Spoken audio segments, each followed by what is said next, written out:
mon ami, tes péchés te sont pardonnés. C'était épique, magnifique. C'était trop beautiful. Ça m'a vraiment touchée quand Jésus l'a guéri. Le plus important pour moi, c'est qu'on sache que Jésus il est puissant et qu'il peut faire tout. L'idée de Ma Bible Junior est venue lorsque, avec les équipes, on a commencé à brainstormer, à travailler sérieusement sur le développement de l'application Ma Bible. On s'est dit, waouh, le concept est génial pour les adultes, mais les jeunes, on s'est dit, il faut absolument qu'on puisse toucher toutes les générations parce qu'il y a tellement peu de contenu qui existe pour les jeunes et il faut absolument qu'on touche la jeunesse. Alors on s'est dit, il faut que quand on lance l'application, la bonne idée, ce serait qu'il puisse y avoir deux types de profils, deux types d'expériences. Une expérience classique pour les adultes et une expérience pour les juniors de moins de 14 ans. Et que cette expérience soit tellement cool, tellement fun, que les jeunes aient envie de venir méditer la parole de Dieu chaque jour sur cette application.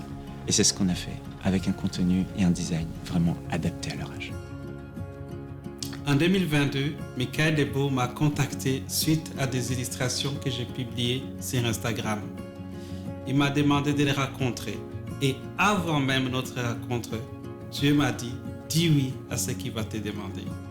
La première fois que j'ai entendu parler de Obed, c'est à travers Jérémy. Il est venu dans mon bureau, il m'a montré un compte Instagram, j'ai regardé, et sur ce compte, il y avait des illustrations extraordinaires des évangiles, de Jésus-Christ. Et nous-mêmes, en tant qu'adultes, on était impactés par ces images. On s'est dit, wow, ce jeune, il a du talent. Et quand on a commencé à travailler sur le concept de Ma Bible Junior, j'ai repensé à lui. Alors, je lui ai envoyé un email et j'ai dit, bonjour, j'aimerais vous présenter, vous parler. Et est-ce qu'on peut s'appeler ? Et puis là, il a dit, dès qu'il a reçu l'email, en fait, l'Esprit de Dieu lui a dit, quoi que ce soit que Michael te demande, dis oui. Et c'est comme ça qu'il avait le cœur prêt. Et je lui ai parlé du projet de dessin animé qu'on veut faire avec Ma Bible Junior, de ce contenu unique pour toucher les enfants et faire en sorte que les enfants s'attachent à Jésus, aiment Jésus. Il a tout de suite embarqué et rejoint l'équipe. Suite à notre rendez-vous, Dieu m'a donné un songe. Et j'ai vu des enfants, un petit nombre d'enfants, mais qui s'agrandissaient, ça s'est multiplié, qu'on ne voyait plus les bouts, et beaucoup d'enfants qui rejoignaient le royaume de Dieu grâce à ces projets de MCI. Je me souviens de cette réunion, on était là avec toute l'équipe et on se disait, mais qu'est-ce qu'on peut faire comme concept de dessin animé pour les enfants ? On est une petite équipe. Ça, c'est très chronophage, c'est très coûteux de faire des dessins animés. Et là, j'ai eu un flash. Je me suis souvenu que quand j'étais jeune, avec ma maman, elle me mettait des magnétophones avec des cassettes à bobine et elle me donnait un livre avec des contes animés à l'intérieur avec des belles images. Et j'écoutais ces cassettes et ces belles histoires qui ont bercé toute mon enfance. Et en même temps, je regardais ces belles images. Et là, j'ai dit, c'est ça qu'il faut faire. Il faut qu'on fasse un nouveau concept où c'est pas du full animé comme un dessin animé, mais on voit des images vraiment belles, magnifiques. Et on fait travailler l'imagination de l'enfant avec du sound design et l'accent est mis sur le texte et des pointes d'humour. Ça va être extraordinaire. Et là, quand j'ai partagé ça à l'équipe, il y en avait vraiment qui étaient mordus au dessin animé. Ils se sont dit, il faut qu'on fasse une full animation comme on voit dans les dessins animés de Pixar et autres. Et j'ai dit, je voudrais bien, mais comment on va le faire ? Parce que ça demande des grandes équipes et on n'a pas ces équipiers. Et on n'a pas ces moyens-là. Et on a quand même tenté l'aventure. On s'est dit, on va optimiser. Alors, on commande les fameux costumes qui existent avec lesquels on fait les mouvements de cinéma parce que les mouvements demandent beaucoup d'énergie, beaucoup de temps. Et c'est comme ça qu'on a commencé à faire du motion tracking. Et on a vraiment optimisé le temps, mais malgré tout, ça ne nous permettait pas de faire plus de 2 épisodes de 5 minutes par an. Et ça, c'était pas envisageable. Alors, ce qui est fou, c'est qu'on a montré la version actuelle et la version complètement animée à différentes personnes. Et toutes, sans exception, préfèrent la version actuelle parce qu'elle a une identité.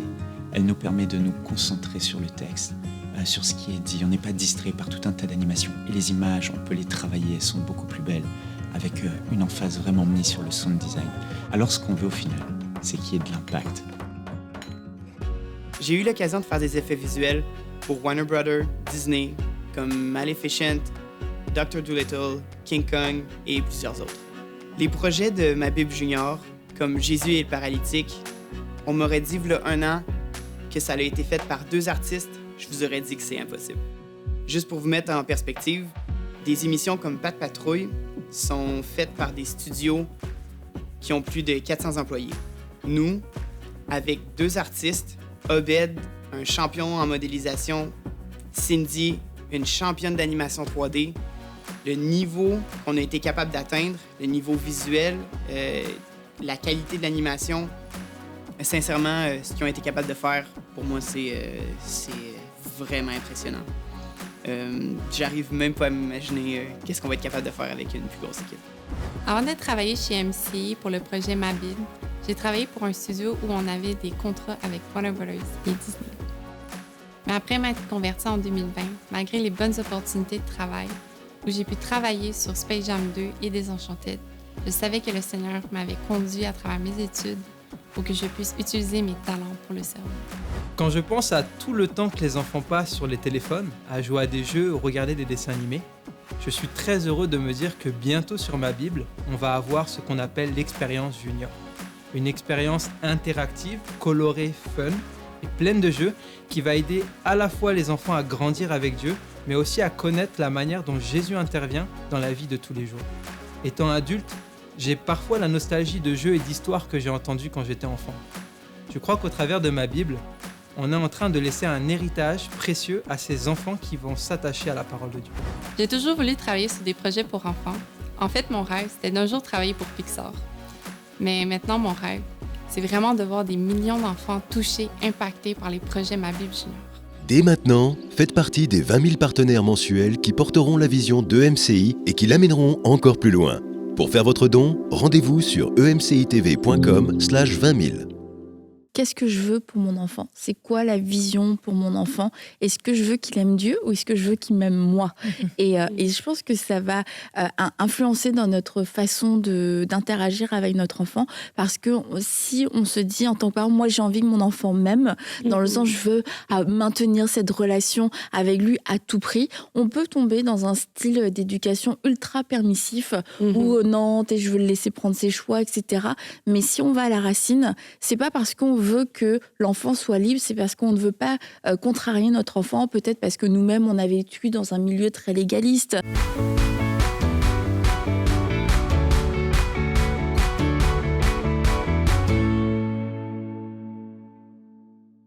Bonjour à toutes. Alors, bienvenue dans À table avec Annabelle. On parle de l'éducation des enfants.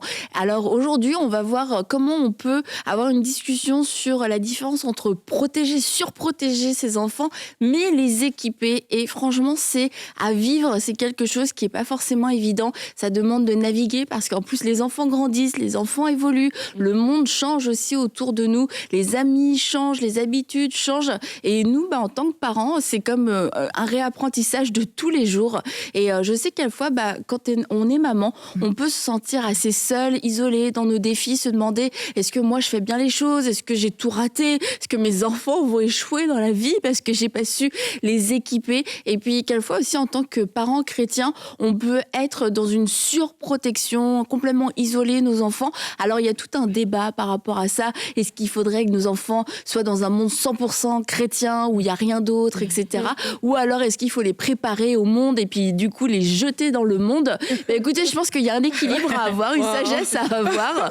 Et on va en parler aujourd'hui avec Laure et avec Aurélie. Coucou les filles. Salut Annabelle. Ça va bien? Bonjour les filles. Ça va bien? Oui, ça va. Ouais, alors Aurélie, moi je trouvais ça hyper intéressant d'avoir ton regard par rapport à ça, parce que tu es entourée de beaucoup d'enfants, mais aussi de beaucoup de jeunes et de jeunes adultes donc, qui ont pu évoluer de façon différente dans leur plus jeune âge, dans des familles chrétiennes, des familles pas chrétiennes, puis de voir un peu comment ça a été quoi le résultat en fait. Tu sais, parce que c'est le vrai résultat, tu le vois quand ils sont un peu plus grands, et puis quand ils arrivent dans cet âge-là, et puis c'est à ce moment-là que notre maman Aurélie les récupère et puis nous dit vous avez fait du bon travail ou pas.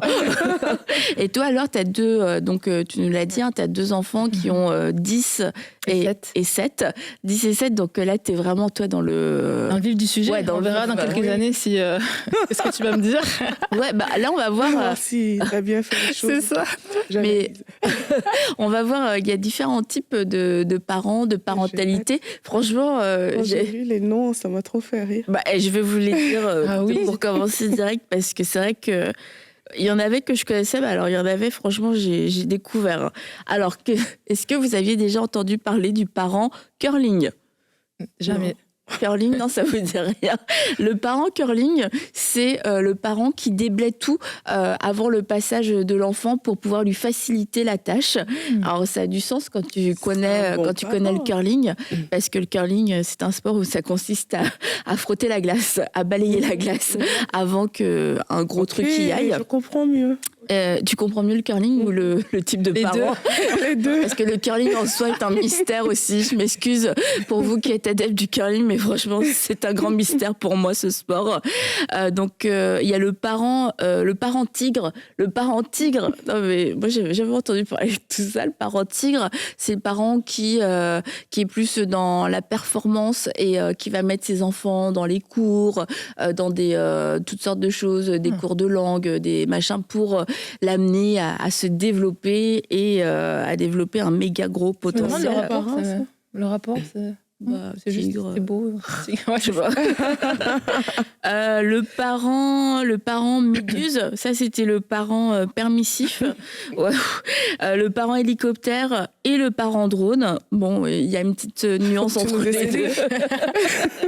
C'est le parent qui plane au-dessus de ses enfants, qui est tout le temps là en mode surveillance. Et il y a le parent parachute aussi. Okay. Donc le parent parachute, ça avait l'air d'être un modèle plutôt positif. En gros, tu jettes ton enfant, mais en l'ayant équipé d'un parachute. Tu le laisses s'ouvre ou s'ouvre pas, on sait pas. C'est le risque, Bon, je veux dire, il y a le parent dauphin aussi. Donc le parent dauphin, je pense que c'est à cause des sauts. Et c'est un mélange en fait entre le parent permissif et le parent autoritaire, et qui à la fois peut être ferme, mais aussi permissif. Et ça a l'air d'être un mélange relativement du coup équilibré entre la communication, mais entre aussi l'autorité et tout ça. Donc on voit qu'il y a pas mal de choses, et puis il y en a sûrement d'autres. Et puis j'imagine qu'on peut. La liste n'est pas exhaustive. Je sais, tu peux inventer ton type. Si oui, il y a des parents. Poules. Les mamans poules, oui. Il y a papa poule aussi, des papa poules. Ouais. Exact. Et moi, Jérémy, quelquefois, il me regarde et juste, il me fait ça, je parle, et il est là en train de me regarder de loin. Je dis, ok, c'est bon. Il trouve que je suis un peu trop maman poule. Bon, moi, je trouve pas, mais tout ça pour dire, c'est ça, on peut inventer notre type de parentalité, on peut trouver plein de choses. Et à la fois, ça donne de la connaissance, mais en même temps, ça embrouille. Moi, je me souviens quand j'ai eu Eden, maintenant, il y a un peu plus longtemps que toi, il y avait beaucoup moins de choses sur la parentalité. Donc, du coup, à la fois, tu avais moins de réponses, mais en même temps, tu te posais moins de questions, j'ai l'impression. C'est vrai. Donc, tout ça, c'est aussi c'est cet équilibre. Parfois, on est surinformé et puis on peut s'embrouiller, comme tu dis, avec trop d'informations. Et c'est pour ça que moi, je pense qu'il faut se dire que déjà, nos enfants sont uniques et qu'on aura une parentalité unique, en fait. Et je pense que si on accepte ça, on sera aussi à l'aise avec ce qu'on veut donner à nos enfants. Mais si on ne l'accepte pas, on va facilement regarder chez le voisin et se dire que mais j'ai l'impression qu'avec Laure, ça va bien. Peut-être juste parce que les enfants de Laure ont peut-être un tempérament peut-être plus doux, plus calme. Tu peux vite te dire mais chez elle, ça a l'air d'aller et chez moi, c'est la pagaille. Pourtant, en réalité, c'est pas une histoire de comparaison. C'est juste que chaque parent doit se dire, ma famille, elle est unique. Mes enfants sont uniques, donc ma parentalité également sera unique. Et dans ma maison, peut-être ça ne ressemblera pas à la maison du voisin, mais on va mettre les choses en place pour que, en fonction de la personnalité de l'enfant, en fonction de notre vie de famille, en fonction de nos valeurs aussi, que les choses soient faites d'une certaine manière.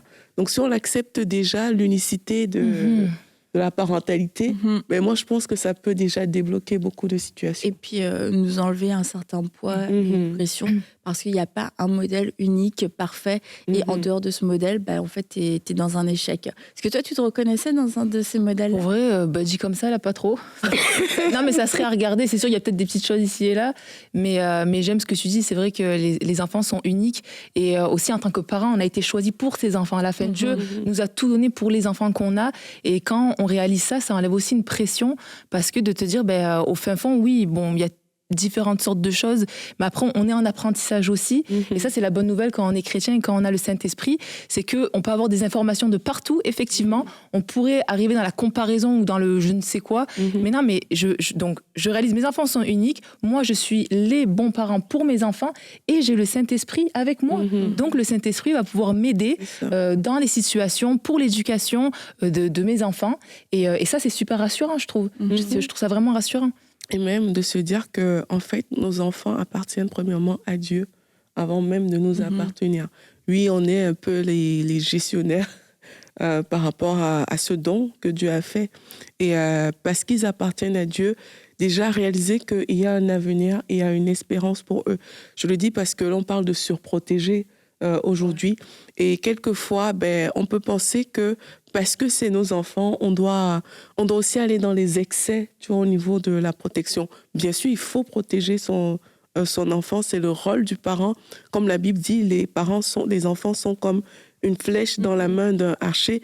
Le but de l'archer, c'est de lancer la flèche dans la bonne direction pour qu'elle atteigne une certaine cible. Donc c'est ça, exactement. Mais c'est vraiment ça que la parole de Dieu dit. Donc ça veut dire que le parent est là vraiment pour équiper l'enfant de sorte qu'il aille dans la bonne direction. Et ça, c'est le plus important. Et comme Laure dit, le Saint-Esprit va t'aider, mais réalise d'abord que cet enfant, en fait, il appartient déjà à Dieu. Si tu appartiens à Dieu, lui aussi, c'est un enfant de Dieu. Il va faire ses choix, etc. Mais Dieu le protège. Réaliser que son premier protecteur, avant d'être toi, c'est Dieu. Ça peut aussi aider sur beaucoup de plans. Parce que parfois, on parle de surprotection. Il y a des parents qui ne vont pas accepter que leur enfant fasse certaines choses. Parce qu'on met des limites, on met trop de limites parfois. Et ça fait que l'enfant grandit. Sans le savoir, il devient handicapé dans plusieurs domaines de sa vie. Il a eu tout ce dont il avait besoin. Il a eu tout, son chauffeur, son ah ouais, quand même. Ouais, de suite, le chauffeur. Non, mais par exemple, comment en Afrique, par exemple, comment ça va se passer, c'est que parfois on a des chauffeurs à la maison, parfois on a un cuisinier, on a des personnes qui font du ménage, on a tout ça. C'est accessible pour beaucoup de personnes, pas tout le monde.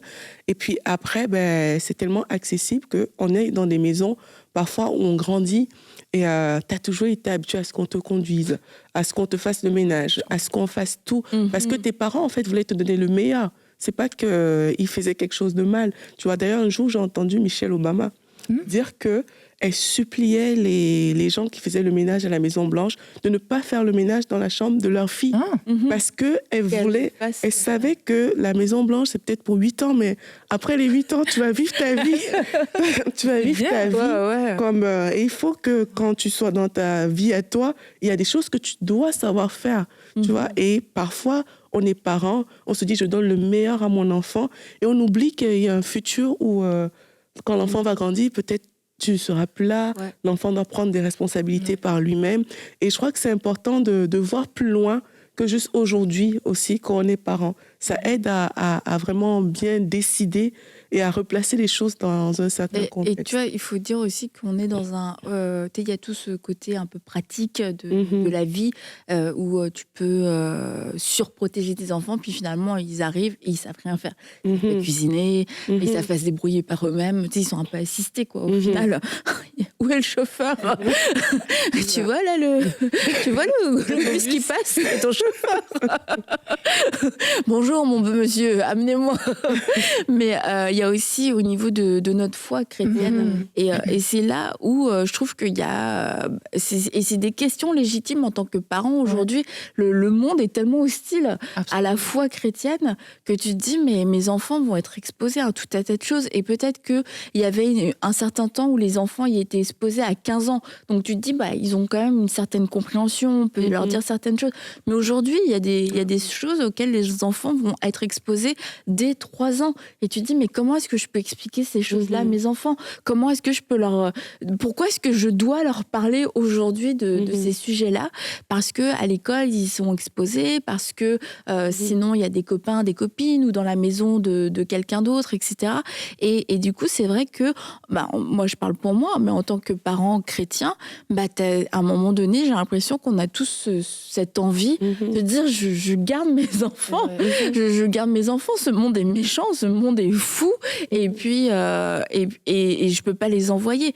Mais ceci dit, comme tu le disais Aurélie, il faut penser à plus loin. Nos enfants, on va pas les garder jusqu'à ce qu'ils aient 40 ans avec nous. Donc, c'est de trouver cet équilibre entre comment leur expliquer, comment les préparer, et puis peut-être plus jeune que c'était il y a quelque temps, mais faire le deuil de oui, avant c'était comme ça, parce qu'aujourd'hui c'est plus comme ça. Toi, tes enfants, ils vont à l'école et ils sont exposés à tout un tas de choses. Et j'imagine que quelquefois tu dois te dire, ce serait tellement plus facile la vie si tu vois, ils étaient pas dans le monde. Mais c'est drôle que tu parles de ça, et même au niveau de ce sujet-là, parce que figure-toi que c'est vrai que même nous, avec Samuel, mine de rien, c'est une prière qu'on fait en ce moment, c'est à l'école à la maison, les laisser à l'école et tout ça, parce que avec tout ce qu'on voit aujourd'hui, ça te fait quand même poser des questions. Si t'es quand même responsable de tes parents, mais juste de tes enfants, de tes parents aussi. mais la priorité, ce que j'aimerais dire avant d'équiper, je pense, c'est ce qui est important, et tu le parlais en réalisant que nos enfants sont les enfants de Dieu, c'est de prier pour eux. Et je pense que déjà, c'est le premier investissement qu'on peut faire au niveau de même de les équiper quelque part, parce que cet investissement-là est une façon de les équiper. Et il y a des prières qu'il faut pas lâcher, quoi. Dès leur plus jeune âge, qu'ils puissent être protégés par Dieu, qu'ils aient une sagesse, qu'ils soient un discernement, une pureté. Il y a plein de termes, de mots qu'on peut dire, et ne pas hésiter à prier tous les jours, parce que ça va porter son fruit. Ouais. Et je pense que la prière est vraiment la fondation de la façon dont on va les équiper, en fait. Et ça part de la prière. Et ensuite, vis-à-vis de l'école, parce que tu me parlais de ça, c'est vrai que nous, donc, on était dans ce questionnement-là, qu'est-ce qu'on fait? Parce que voilà, c'est vrai, comme tu l'as dit, aujourd'hui, ça parle de tout et n'importe quoi à l'école. Déjà, avec les camarades, ils sont enseignés certaines choses. Tu te dis, mais est-ce qu'ils vont apprendre des choses que moi, il va falloir que je déconstruise à la maison? Donc, limite, tu te dis, mais est-ce que je perds mon temps? Maintenant, il y a les téléphones portables. Donc, nous, ils sont à l'école primaire, certes, mais tu vois que déjà, dans 5e, 6e année, dans les dernières classes, vers 10 ans, il y en a qui ont déjà des téléphones. Ils ont des temps où ils peuvent les utiliser, donc même si ton téléphone à l'école, oui, ma nièce me disait qu'ils avaient un temps où vous pouvez aller sur vos téléphones pendant ce petit temps-là. Donc même si toi tu peux veiller par rapport à tes enfants, tu sais pas ce que ils vont pouvoir voir au travers des téléphones des autres ou autres. Et voilà, moi je vois mon fils il a juste 7 ans, mais quand t'entends des fois les discussions des petits, tu te dis mais c'est pas possible, tu vois. Donc ça t'amène quand même à réfléchir, tu vois, à réfléchir, et en même temps de l'autre côté, t'as pas envie de vivre dans la crainte. Parce que ça, c'est ça le danger. Oui. C'est vrai que je trouve que de nos jours, on a peur de tout, en fait, en tant que parent. On devient un peu presque pas fou, tu sais, mais parano. Ouais, tu sais, au moindre truc, tu vas dire ah non mais attention, puis t'as peur que il vrille ton enfant de ça, qu'il soit. Donc c'est sûr qu'on doit être responsable et veiller, mais il faut pas non plus être dans la crainte. Et je me dis, comme Dieu moi a veillé sur moi et a veillé sur beaucoup, sur tout le monde, il veille sur le monde. Il y a pas de raison qu'il veille pas sur mes enfants. Et certes, les générations changent. Certes, tu sais, ça va pas en s'améliorant, mais Dieu reste le même. Et je me dis que on peut prier, Dieu peut préserver le regard, faire en sorte que tes enfants tombent pas sur cette vidéo, que n'entendent pas certaines choses, coupe des fréquentations, coupe des... moi, je veux croire ça du Seigneur, tu vois. Donc dans la façon... J'ai bientôt fini. Dans la façon dont... Non, mais vas-y, prends ton temps. Dans la façon dont on prie, par exemple, par rapport à l'école, il faut juste se dire, j'ai pas envie de marcher, je veux pas avancer par la crainte. Je veux faire ce que toi, Dieu, tu veux que je fasse. Et si tu me dis de faire l'école à la maison, c'est que ça sera la bonne chose pour mes enfants. Et si tu me dis, non, Laure, par exemple, moi, j'ai une autre mission pour toi, ça veut dire que si j'envoie mes enfants à l'école, tu vas les protéger, tu vas veiller sur eux, et je peux vraiment les remettre entre tes mains. Ouais. C'est une approche de foi, et je trouve ça vraiment super. Quand tu parlais de prier pour les enfants, je pensais à Nadine. Elle a raconté une histoire, comme un jour, elle priait pour ses enfants, elle faisait l'onction d'huile et tout. Puis elle arrive dans la chambre de son fils, et puis son fils s'est réveillé. Elle avait l'air un peu bête, c'est comme, ok, qu'est-ce qui se passe, tu vois. Et là, ça semble drôle comme ça, mais c'est quand même la responsabilité des parents que de prier pour leurs enfants. Et tu es mieux placé en fait que tout le monde. Il y a une autorité que Dieu t'a donnée dans la vie de cet enfant-là, même pour déclarer des choses sur la vie de l'enfant. Et j'aime trop ce que tu viens de dire, Laure, parce qu'en fait, en tant que parent, on peut le déclarer. Tu vois, on peut déclarer vraiment que mon enfant ne sera pas soumis à certaines choses. Même si mon enfant entend parler de cette chose-là, ça n'aura aucun impact sur son cœur, aucun impact dans sa vie. Et ça aussi, c'est le rôle du parent. C'est un rôle quelque part qui est comme aussi préventif, tu vois, mais c'est important de le faire. Trop souvent, dans certaines sociétés, les enfants sont livrés un peu à la société, tu vois. Et tu disais que les temps ont changé. Il y a le livre « Tout se joue avant 6 ans », là. Je ne sais pas s'il devait écrire ça aujourd'hui. Je ne sais pas si là, je serais restée 6 ans, je ne sais pas. Parce que comme tu dis, il y a tellement de choses accessibles à des âges tellement jeunes que tu te dis « wow ». On n'aurait pas imaginé ça il y a quelques années, mais en tant que parents, c'est à nous vraiment de se dire mon système de protection ne peut pas se baser que sur moi. C'est pas juste moi qui dois être le centre de tout. Dieu, il est là, mais maintenant, je vais coopérer avec lui pour que mon enfant soit équipé. Et c'est comme ça qu'on saura même de quel sujet parler à nos enfants et à quel moment. C'est comme ça qu'on saura prendre les enfants d'une certaine manière, vous voyez. Et ça, je pense que c'est important. Et de se poser la question, qu'est-ce que je veux pour mon enfant? C'est quoi la vision pour mon enfant? Est-ce que je veux qu'il aime Dieu ou est-ce que je veux qu'il m'aime moi? Et je pense que ça va influencer dans notre façon d'interagir avec notre enfant, parce que si on se dit en tant que parent, moi j'ai envie que mon enfant m'aime, dans le sens je veux maintenir cette relation avec lui à tout prix, on peut tomber dans un style d'éducation ultra permissif où non, je veux le laisser prendre ses choix, etc. Mais si on va à la racine, c'est pas parce qu'on veut que l'enfant soit libre, c'est parce qu'on ne veut pas contrarier notre enfant, peut-être parce que nous-mêmes on a vécu dans un milieu très légaliste, très dur, où on a manqué d'affection, il n'y avait pas de communication, et du coup je veux tellement pas perdre ça avec mon enfant que je suis prête à le laisser faire toutes ses expériences et puis à dire oui, moi je suis dans la foi, etc. Mais au final, c'est parce que j'ai peur de perdre l'approbation de mon enfant, j'ai peur de perdre ce lien avec lui, et dès que la peur est le moteur, en fait il y a quelque chose qui va déséquilibrer. On va prendre des décisions par défaut. J'ai peur qu'il me rejette, j'ai peur qu'il pense que je suis pas une bonne maman, que je le comprends pas. Moi j'ai vécu du rejet dans ma famille. Alors du coup on risque de prendre des décisions en réaction et puis d'être trop permissif avec un enfant. Et après, quand on a l'idée du disciple, je crois que ce serait la meilleure des perspectives, mais c'est la plus difficile, je trouve. C'est de comprendre que toi-même, tu dois être un modèle de foi, un modèle de disciple.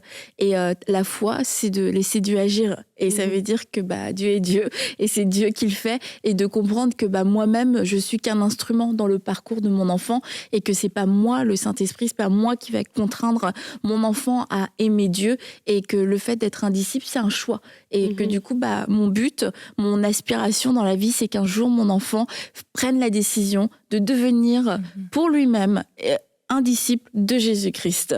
Et pour qu'il prenne cette décision-là, probablement qu'il va se poser des questions. Ça ne veut pas dire qu'il va partir dans tous les sens, etc.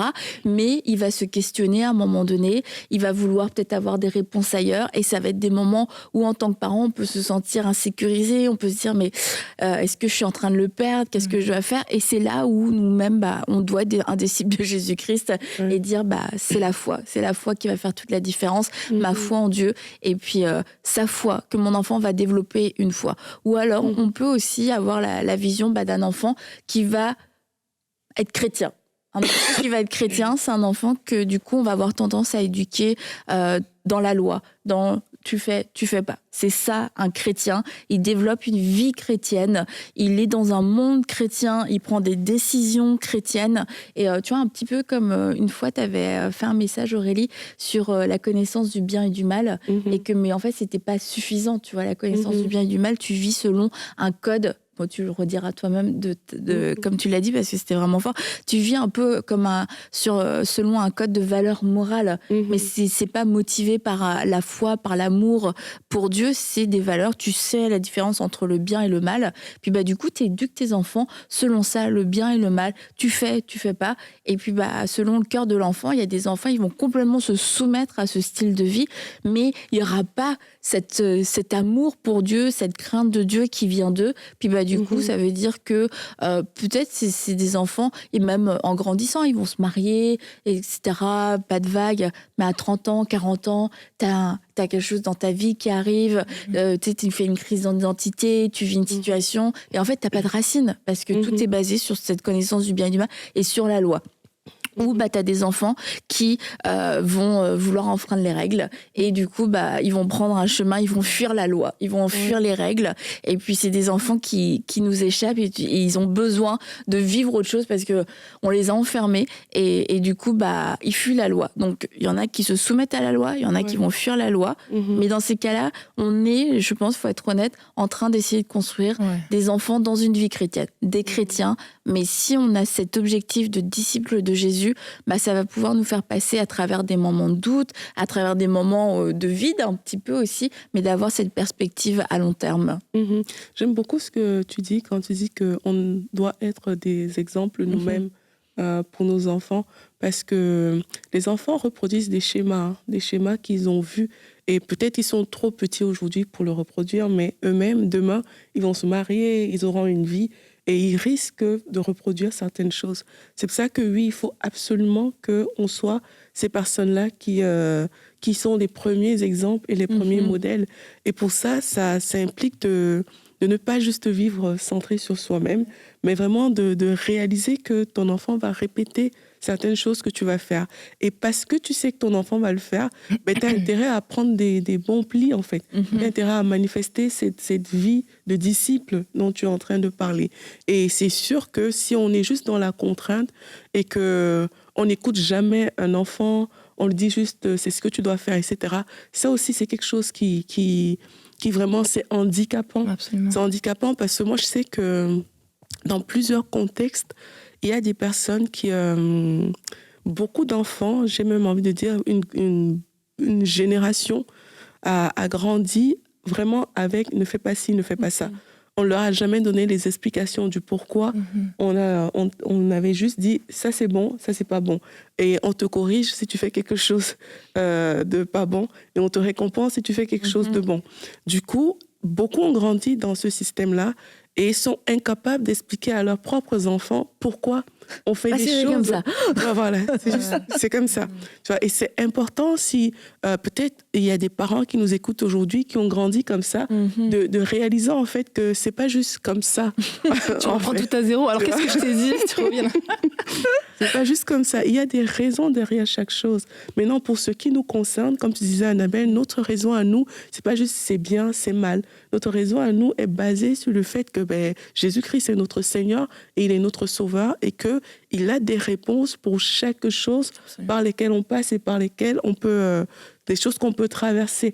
Donc, c'est ça notre base.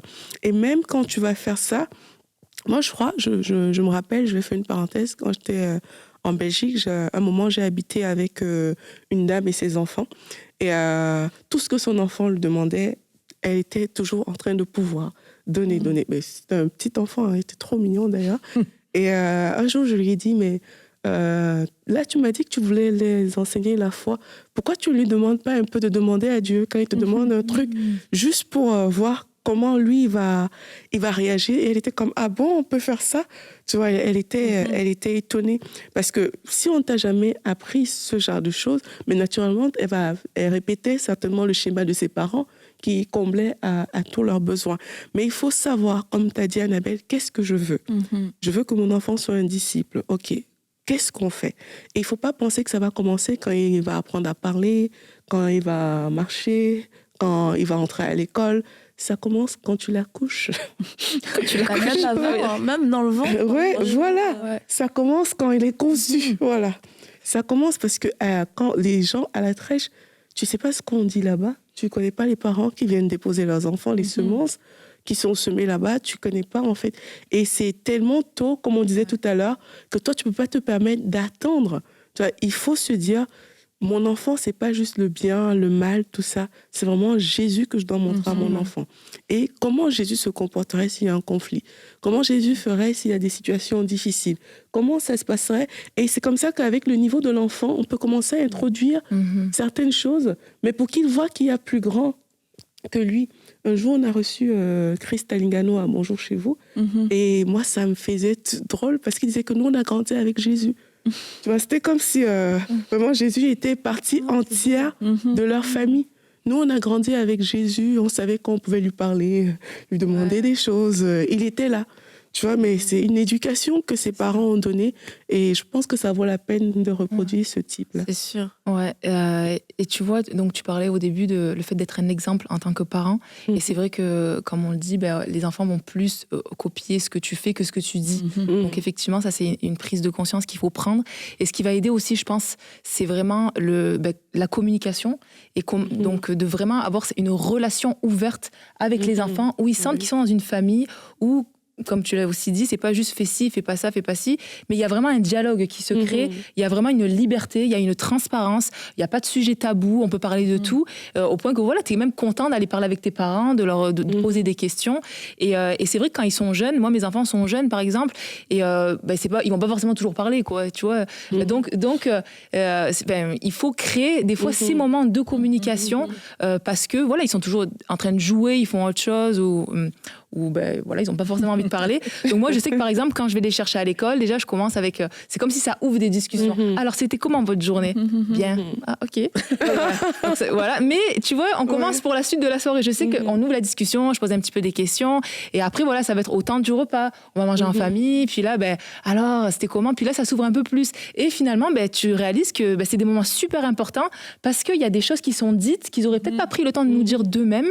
Mais parce qu'on leur pose des questions, on s'intéresse à eux. Et ils sentent vraiment que y a pas de jugement, tu sais, on va pas peu importe quoi, on va pas te gronder parce que pour des fois les enfants, c'est vrai que selon les sujets et tout, ils sont un peu gênés ou qu'est-ce qu'ils vont dire mes parents, mais on montre vraiment que vas-y, tu peux dire ce que tu as à dire, puis nous après c'est sûr qu'on va corriger si nécessaire et puis on va reprendre selon ce qu'il y a pu dire, mais qu'ils sentent vraiment voilà qu'il y a une liberté en fait dans la communication. Et je pense que ça c'est important parce que du coup en fait quand ils vont grandir, ils vont toujours se rappeler de ça en fait, et on sera toujours en tant que parents, je pense, peut-être les premières personnes vers qui ils vont vouloir aller parce qu'ils ne se sentiront pas jugés, ils sentiront que il n'y a pas de sujet tabou, mes parents sont ouverts et voilà, donc je pense que c'est important. Et aussi, je voulais parler des écoles chrétiennes parce que ça, je pense que c'est le rêve de beaucoup de parents. Un truc juste pour manger avec vos enfants. Je pense que c'est trop important. Ça, c'est sûr. On est dans une société où c'est de plus en plus négligé à cause des activités. Mais prenez le temps vraiment de s'asseoir en famille, manger, partager, échanger. Je pense que ça vaut la peine de le rappeler aujourd'hui. Non, c'est très important. Donc oui, c'est ça, des écoles chrétiennes. Je pense que c'est un rêve pour beaucoup de parents de se dire si on avait une école chrétienne dans notre région, on amènerait nos enfants. Et sincèrement, s'il y avait une école chrétienne quand Eden était plus jeune, moi j'aurais trop aimé l'amener dans une école chrétienne, qu'elle aille dans une école chrétienne. Et je crois que c'est super parce qu'au niveau de ce qui est véhiculé dans l'enseignement, y a quand même des choses qui vont être différentes et qui vont faire la différence. Il y a des domaines où ils vont être plus protégés. Maintenant, je crois que aussi, faut pas idéaliser les écoles chrétiennes. Et quelquefois, on va nous-mêmes, en tant que parents, vivre des déceptions parce qu'en fait, on met tellement d'attentes. Une école chrétienne, c'est pas une école magique, en fait. Ça reste, c'est ça, ça reste des humains, les profs restent des humains et les élèves aussi restent des humains. Et nous-mêmes, nos enfants sont complètement imparfaits. Ça peut être nos enfants qui vont avoir un mauvais comportement ou qui vont démarrer une mauvaise conversation, bref, et qui peuvent être des mauvais modèles pour les autres. Et quelquefois, je crois que quand t'as une école chrétienne, c'est là où tu peux même un petit peu baisser ta garde et puis ne plus être dans cette foi active pour ton enfant, parce que là, tu les envoies dans une école séculière, donc là, tout en toi, tu les bénis, tu les ouanduis, tu déclares la parole, tu fais tout, tu leur imposes les mains tous les jours. Puis là, c'est une école chrétienne, puis c'est comme t'oublies tout, alors qu'en fait, ça reste le monde, ça reste le monde extérieur, ça reste un endroit d'apprentissage où ils vont être confrontés à d'autres humains, ça reste un endroit qui est pas 100% sécuritaire parce qu'encore une fois, c'est des humains, puis que, je veux dire, le diable est réel et il s'arrête pas à la porte des écoles chrétiennes, malheureusement. Et je pense que c'est là où aussi on doit pas être trop naïf et puis pas mettre tout le poids de l'éducation et de la réussite de la foi ou la protection de la foi de nos enfants. Ah oui, mais moi, mes enfants, ils ont vécu ça dans une école chrétienne. Oui, l'école chrétienne, elle était pas magique. On doit continuer notre travail, mais on doit aussi rester vigilant dans la foi et rester actif dans notre foi. Et c'est pareil pour l'école maison. L'école maison ne fait pas de nos enfants d'un seul coup des anges et des enfants qui sont épargnés de tout et de tout. Eden, elle a fait l'école maison à partir de 13 ans, je crois. Et elle l'a fait parce que c'était sa demande. Et parce que nous tous, quand je dis nous tous, nous trois, on a discerné que c'était la volonté de Dieu. Mais franchement, si ça avait, même pendant ces années, ça n'a pas été des années au niveau de l'école qui ont été faciles, parce que moi, j'étais pas une prof à la maison, Eden était une très mauvaise élève à la maison. Du coup, ça crée des tensions, etc. Et tu sais, le fait de dire, ok, on croit qu'on a reçu une parole de Dieu, qu'on est en train de faire ce qu'il faut. Oui, dans un sens, ça les protéger, mais en même temps, purée, il y a des journées, c'était compliqué. Tu te dis, mais c'est quoi ce plan? C'était un piège ou quoi, l'école maison? Mais pour dire que voilà, c'est pas non plus la solution miraculeuse. Et puis aujourd'hui, il y a beaucoup de parents, puis moi je comprends qu'ils soient intéressés vers l'école maison, mais sachez aussi que l'école maison a vraiment, il y a vraiment un vrai lot de défis, je vous le dis. Et moi je remercie le Seigneur qu'on ait pu passer à travers, mais ça n'a pas été rose tous les jours. Il y a eu beaucoup de bons parce que, c'était la volonté de Dieu, et que du coup, c'était la bonne chose, et puis ça nous a porté, ça nous a encouragés tout au long du chemin.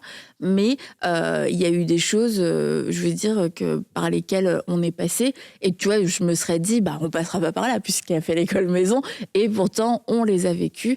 Et c'est ça, l'école maison ou les écoles chrétiennes sont pas non plus la formule magique. Non, mais c'est ça, là où tu penses finalement que tu les préserves quelque part, il y a comme ailleurs, tu vois, c'est quand même un sacrifice. Mine de rien, c'est un gros sacrifice. Il y a l'aspect social, il y a l'aspect relationnel. Donc, il y a d'autres choses. Il faut vraiment qu'ils soient guidés, effectivement, et dirigés par Dieu, parce que sinon, on peut vraiment se mettre dans une situation très délicate. Et à la fin de la journée, après, les écoles, maisons et chrétiennes, séculières, je pense que c'est ça, il faut équiper nos enfants avant toute chose, prier pour eux et les équiper. Et puis leur faire regarder EMCI TV. Ça devrait faire partie d'un programme scolaire. De regarder bravo Aurélie.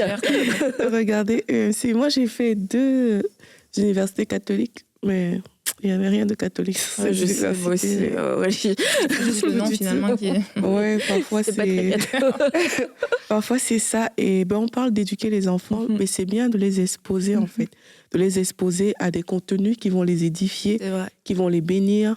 Regardez la télévision, il y a plusieurs... qui exposent leurs enfants à ça, mais autant mieux que ce soit utile. Oui, exact. Tu vois, comme je vous ai souvent partagé, moi, la télévision a été quelque chose qui, dans mon adolescence, m'a quand même dévié des voies de Dieu. Et quand le Seigneur me disait que tu vas créer une chaîne de télé, c'était vraiment en disant que de la même manière que tu as été dévié par des médias, mais aujourd'hui, en fait, il faut créer des médias qui vont plutôt rapprocher les gens du Seigneur. Et c'était vraiment ça que j'avais ressenti. Et c'est aussi la responsabilité du parent que de dire, je veux exposer mon enfant à des choses qui vont lui rapprocher du Seigneur, là où le monde l'expose toujours à des choses qui vont l'éloigner. Et EMCI, c'est un très bon canal pour ça. Et avec ma Bible également, qu'on est en train de faire, le conte animé dont on a parlé, c'est des outils excellents qui vont vraiment faire en sorte que Jésus vienne s'installer comme ça dans le cœur de l'enfant directement, qui vont lui donner cette relation avec Jésus dont on a parlé. Et en plus, à la fin, il y a des applications pratiques que l'enfant peut regarder et puis il répond à la question, etc. On est dans son univers et ça crée quelque chose de vivant, quelque chose de fort pour cet enfant-là. Donc, c'est vraiment une responsabilité parentale. Dans les commentaires qu'on a reçus, d'ailleurs, des personnes qui nous soutiennent dans cette nouvelle campagne de dons, dans laquelle on est en train de terminer, là, les 20 000, mais il y a des gens qui disaient que je sème pour mes enfants et pour mes futurs petits-enfants, parce qu'ils ont vu l'impact de ce que ça peut être en fait dans la vie d'un enfant. Et aujourd'hui, oui, c'est notre dernière semaine de campagne, donc je ne peux pas passer à côté de l'opportunité de parler de ma Bible et de parler à toutes les personnes justement qui veulent voir des générations changer, des vies d'enfants, être comme ça impactées par la parole de Dieu, de se dire mais moi aussi je veux faire partie de ça en fait. Éduquer des enfants, c'est aussi éduquer toute une génération. Ouais. C'est éduquer des personnes qui seront adultes demain et qui vont être dans la société peut-être des modèles, des personnes qui auront des décisions à prendre. Et plus tôt on commence, mieux c'est. Donc si peut-être qu'il y a des personnes, vous écoutez ce podcast et vous n'êtes pas encore partenaire de EMCI, sachez qu'on parle de la campagne des dons des 20 000 partenaires. Allez sur emcitv.com/20 000. On recherche... Là, on est en fin de campagne. J'ai l'impression qu'on est au tout début. Je donne des informations de base. On recherche en fait 20 000 personnes qui pourront donner 35 € ou plus chaque mois pour soutenir cette œuvre avec les différents projets, dont le projet Ma Bible, qui est une révolution vraiment pour le corps de Christ. Et on croit qu'il va porter des fruits, non seulement pour les adultes, mais également pour les enfants, mais de manière exceptionnelle. Donc vraiment, n'hésitez pas, si vous écoutez cette émission aujourd'hui, vous n'êtes pas encore partenaire, allez-y et ensemble, on va former une génération d'enfants qui craignent le Seigneur et qui peuvent faire la différence. Et c'est la dernière semaine. Donc, quelquefois, on attend le dernier moment pour se dire bon, est-ce que je donne, est-ce que je participe si c'était votre pensée, c'est le moment, c'est le bon moment. Et je voulais lire un commentaire qu'on a reçu de Grâce du Congo qui remercie toute l'équipe de MCI TV et elle dit que sa vie est dans une ligne de transformation incroyable grâce aux émissions extraordinaires que vous faites. Et j'aime beaucoup ce qu'elle dit aussi dans son témoignage. J'aimerais encourager quelqu'un que gagnant des âmes pour ta part n'est pas forcément lorsque tu es devant un micro, mais tu peux aussi le faire dans le background en devenant partenaire de EMCI TV et j'ai essayé chaque jour qui se lève, je suis vraiment heureuse et de pouvoir participer. C'est vrai que c'est un moyen de pouvoir gagner des âmes de 0 à 120 ans à travers les médias. Puis je crois que on aura tous notre récompense par rapport à ça et c'est pour ça qu'on dit la famille des partenaires. C'est une grande famille à 20 000. À 20 000, c'est une grande famille. Mais j'ai trouvé ça super beau de réaliser, mais en fait, moi aussi, je suis en train de gagner des âmes. Moi aussi, je suis en train d'accomplir ce que MCI accomplit parce que je suis partenaire. Je l'accomplis avec MCI. Et c'est pas pour ça qu'on le fait, mais quand même, on aura une récompense pour ça. Donc, merci, Grâce du Congo, pour le commentaire. Puis merci beaucoup d'être venu partenaire avec nous. Alors, pour terminer cette émission, peut-être pour faire un petit récapitulatif, c'est oui, on peut. C'est la foi qui sera la clé pour pouvoir éduquer nos enfants. La foi pour pouvoir discerner dans quelle saison nos enfants sont, dans quelle saison nous sommes aussi en tant que famille. Est-ce que c'est le temps pour moi peut-être de les retirer de l'école? Est-ce que c'est le temps pour moi de les laisser à l'école, mais de tout faire motivé par la foi et pas par la peur, et d'avoir une vision à plus long terme que là mon enfant jusqu'à dimanche prochain ou jusqu'à son anniversaire, parce que il y a toute une vie en fait, et puis on veut amener nos enfants, les aider en tout cas à devenir des disciples de Jésus-Christ, et ça tout se joue pas avant 6 ans pour devenir un disciple de Jésus-Christ.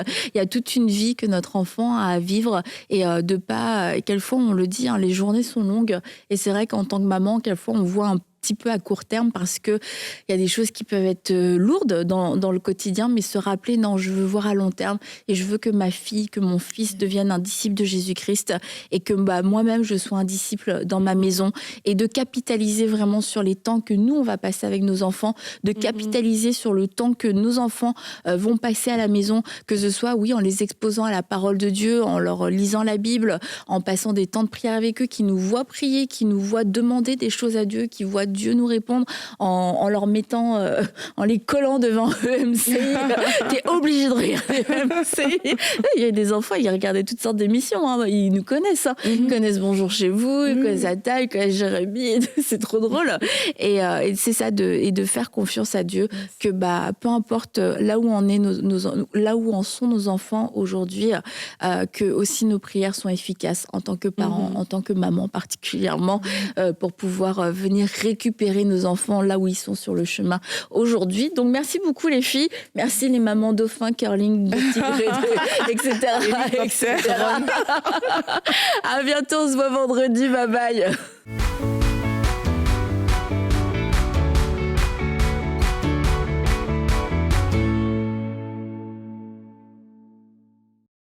Merci d'avoir suivi cette émission et merci à vous tous qui êtes déjà devenus partenaires mensuels de EMCI.